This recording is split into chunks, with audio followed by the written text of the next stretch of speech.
Mobile phone কেনার সময় যদি আপনার উদ্দেশ্য থাকে এটা দিয়ে কোনো কুকাম করবেন, তখন সেই মোবাইল ফোন কেনাটা আপনার জন্য হারাম।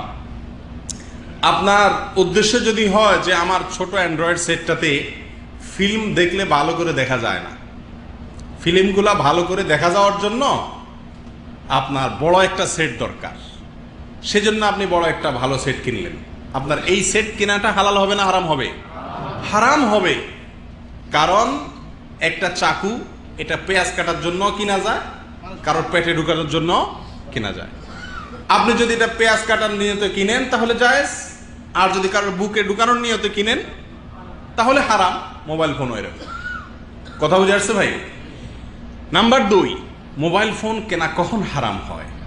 যদি আপনি এটা কেনেন ফুটানি জাহির করার উদ্দেশ্যে, অহংকার করার জন্য, গর্ব করার জন্য, অন্যের চাইতে আপনি পয়সাওয়ালা এটা জাহির করার জন্য, আপনি বেশি শৌখিন এটা প্রকাশ করার জন্য, এ সমস্ত অসৎ উদ্দেশ্যে যদি আপনি মোবাইল ফোন কিনেন তাহলে সেক্ষেত্রেও মোবাইল ফোন কেনা আপনার জন্য কি হবে?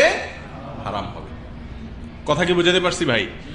অনেক ভাইয়েরা আসেন, বিশেষ করে যুবক ভাইদের ভিতরে একটা বিশাল শ্রেণীর যুবক আছেন যারা মোবাইল ফোন কেনেন, উদ্দেশ্য হলো সেট চেঞ্জ করেন, উদ্দেশ্য হলো যে এই সেটটা প্যান্টের পকেট থেকে বাইর করব, বাহির করে টিপবো, বিয়ে শাদী আছে, কোনো মজলিস আছে, 20-50 জন যুবকের ভিতরে আমারটা সবচাইতে লেটেস্ট আইফোন 8 প্লাস, অতএব সবাই আমারটার দিকে তাকায় চোখ বড় বড় করে ফেলবে, জিজ্ঞেস করবে ভাই কত দিয়ে কিনছেন, কোত্থেকে কিনছেন, নতুন বাইর হয়েছে, কি সিস্টেম আছে। তখন আমার ভিতরে একটু অহংকার তৈরি হবে। এই উদ্দেশ্যে মোবাইল ফোন আজকাল কেনা হয় না? হয় না? বহু লোকে এই উদ্দেশ্যে মোবাইল ফোন কিনে। প্রবাসীদের ভিতরে এই রোগটা আরেকটু বেশি, আমাদের প্রবাসীদের ভিতরে এই রোগটা আরেকটু বেশি। দেশে যাওয়ার সময় গত বছরও যে সেটটা ছিল সেটা এবছর আর নিয়ে যাওয়া যাবে না। কারণ বাজারে যখন চলবো ফিরবো, চা দোকানে যখন আড্ডা দেব, বন্ধু বান্ধবের সাথে যখন বসবো, তখন বলবে কি রে ওই সেটা নোট 2 এখনো কোথায়, নোট কত নম্বর চলে গেছে, তুই এখন নোট 2 বসে রয়েছিস।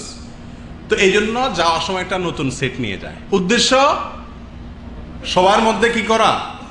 ফুটানি জাহির করা, অহংকার করা।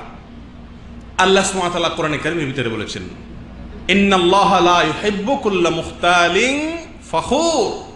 যারা অহমিকা প্রদর্শন করে, অহংকার করে, ফখর করে, গর্ব করে, এদেরকে আল্লাহ সুবহানাহু ওয়া তাআলা পছন্দ করেন না।